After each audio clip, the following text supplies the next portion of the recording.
Hey guys, today I want to revisit yesterday's bombshell news that Lucy may have been in Masca with Jay that night and share my thoughts on what that could mean. The court document confirming Lucy Laws stayed at the same rental property in Masca as Jay Slater the morning he disappeared, in my opinion, is massive. This is one of those details that flips everything on its head, not because it proves anything outright, but because of what it exposes. Now, of course, some people have said, well, maybe it's just a translation issue. Maybe what she said in English was misunderstood when the report was written in Spanish. And look, that's fair to raise. Miscommunication can happen, especially in high-stress situations. But here's the thing.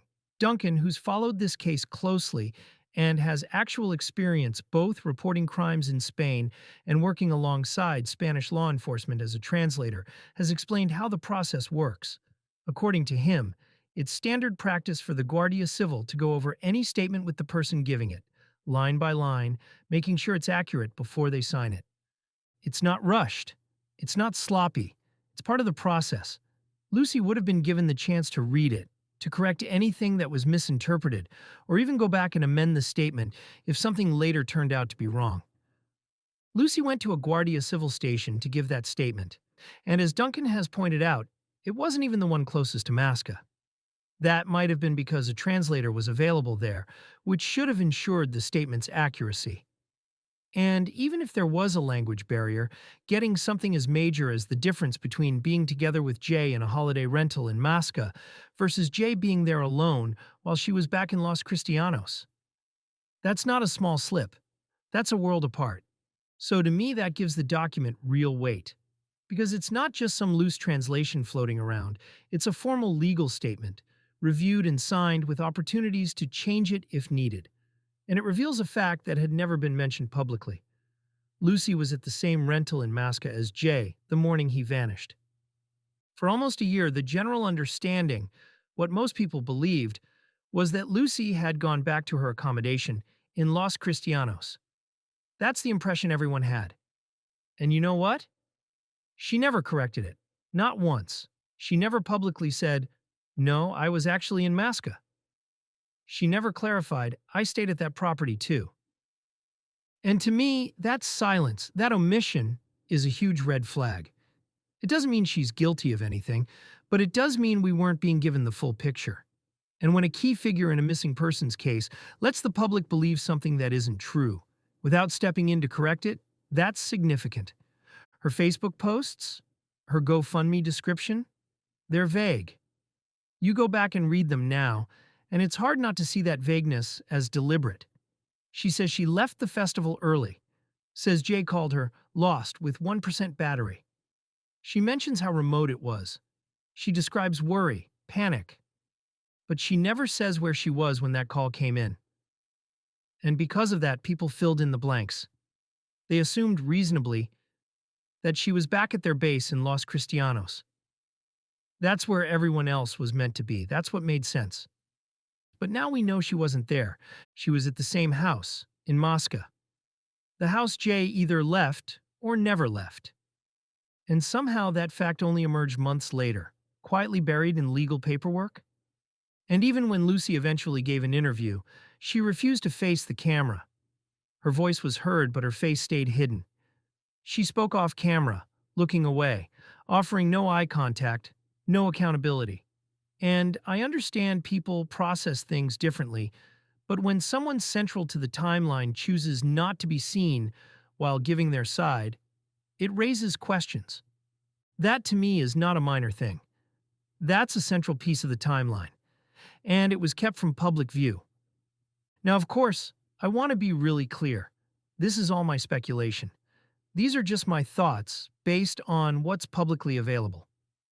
I'm not accusing anyone of a crime, but I am pointing out what feels off, what doesn't line up, and what hasn't been said. And it's not just Lucy. That silence, that vague, guarded energy, it's been all over this case since day one. Let's take the four people closest to Jay that morning: Rocky, Brad, Brandon, and Ayub. Rocky has gone live on TikTok multiple times now, and in my opinion, every time, he looks tense. He looks like someone carrying the weight of something. There's an uneasiness there. like he's scared to say too much. The words feel filtered, measured, and when Ayub is beside him, it feels like a shield, like Rocky needs him there to keep the narrative tight. In one live, when Rocky appeared to stumble over details, Ayub even had to prompt him, reminding him that he was outside and asleep in the car. That kind of spoon-feeding doesn't look like natural recollection. It looks like story management. Brad, Jay's best friend, has only done one interview, with journalist Isla Triquer. You'd think, as his closest friend, he'd be front and center, vocal, emotional, demanding answers. But in that interview, he looked anxious, nervous, his body language closed off, his voice unsteady. To me, it wasn't the face of someone just grieving. It was the face of someone afraid to speak freely. He struggled even to say basic facts. It felt like he was walking on eggshells. Again, that's my interpretation. But it left an impression. And what makes it even stranger is the timeline. Jay disappeared on June 17th. And Brad wasn't seen, wasn't heard from. No social media posts, no interviews. No footage of him out searching, even though his best mate had just vanished on a remote mountainside. In fact, from the day Jay went missing until the day of that interview, 12 whole days passed and the only sign of Brad was one photo or video shared by Warren. That's it. A single moment. Why? Where was he? Why the silence? Was it grief, fear, or, speculatively, was it a conscious decision to avoid the press, to stay completely off record? Was it a strategy to ensure he didn't accidentally say something that could later be contradicted or proven false? Because by the time he did appear on camera, he looked like someone who'd been coached, briefed, or at the very least, warned to be careful. That's not normal. That's not how someone typically behaves when their best friend disappears under suspicious circumstances. Brandon? Nothing. Complete silence. No interview. No statement. No post. Nothing. The only public message we've had from him, if you can even call it a message, is a short line on his Instagram bio, and even that raises eyebrows. It reads, "Not a rat. Shit happens. It is what it is. Plug." Now again, interpret that how you want. I'm not saying it's proof of anything, but when someone stays silent for months, and the only thing they put out is a cryptic message that sounds like a defensive shrug, ending with the word plug, which in modern slang is widely used to refer to a drug supplier or connection, it doesn't exactly scream, "I'm here to help." It gives off the vibe of someone sending a coded message to their own circle. Not someone grieving. Not someone searching. And certainly not someone offering clarity. And then there's Ayub. Now, unlike the others, Ayub has actually spoken publicly on multiple occasions. YouTube interviews, TikTok lives, casual Instagram appearances. But the problem isn't silence with him. It's inconsistency. Across these different platforms, his version of events has changed. Details shift. In one moment, he says someone sleeping at the Airbnb was Jay's friend. Then later, his own friend. He corrects Rocky mid-sentence, inserts reminders, steers the conversation. Again, I'm not saying that proves anything, but it shows us how loose the narrative really is, even among those who claim to know what happened. And I get it. People grieve differently. Trauma hits in strange ways. But we're 10 months in, and not a single one of the people who were with Jay on that trip have offered a detailed, consistent, start-to-finish account of that morning. That's not normal. That's not how people act when someone they know dies a tragic accidental death. That's not how friends behave when they're desperate for truth. So yes, Lucy's presence in Masca that morning is a big deal, because it potentially starts to dismantle the carefully built image that's been presented to the public. Lucy back in Los Cristianos. Rocky asleep in the car. Brad and Ayub cast as heroes trying to help. Brandon sidelined and largely irrelevant. But that version doesn't hold up, at least not in my view. And then there's the strange, shifting narrative around how long Jay actually knew Ayub. From Lucy saying they met that night, to Brad saying it was since the start of the holiday, to now people finding evidence that they may have actually been together at Creamfields several months prior. That's not just a small detail because how long Jay had known Ayub shifts everything. It changes whether he was with a stranger, a new acquaintance, or someone he actually trusted. And when even the people closest to Jay can't keep that detail straight, that's not just confusion. That's a pattern of inconsistency.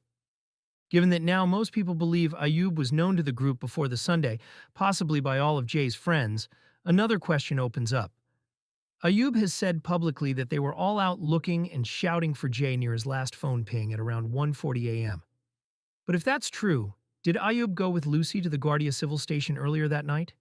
And if so, was that the moment when the now infamous proof of presence photo, the one showing Ayub's legs in the foreground with a Guardia Civil officer's holstered gun in the background, was actually taken? Because if that's the case, it raises serious questions about what role Ayub played and what was actually happening behind the scenes, while the public were still being drip-fed this image of him as a concerned stranger. This new detail forces us to rethink everything. Because if something this important was left out for nearly a year, what else might be missing? And again, this is all speculation. I'm not claiming to know what happened. I'm just sharing what I've noticed, what I've observed, and the questions that still hang heavy in the air. To me, this is a smoking gun. Not because it solves the case, but because it proves how much was hidden. And when people close to a missing person case, allow the public to believe something false for months, when they let crucial details sit in silence, that's not just strange. That's control. That's narrative management. So I'll end with this. If they could hide this, what else have they hidden? Let's also not forget, over the past couple of months, the very people pushing the official accident narrative kept telling us to wait for something official. They said the inquest would clarify things. They said wait for the documentary. And yet, the minute an actual official court document comes out, they're the first to question its accuracy. Suddenly it's mistranslated or unreliable. Funny how that works. Thanks for watching, and as always, I look forward to your thoughts in the comments below.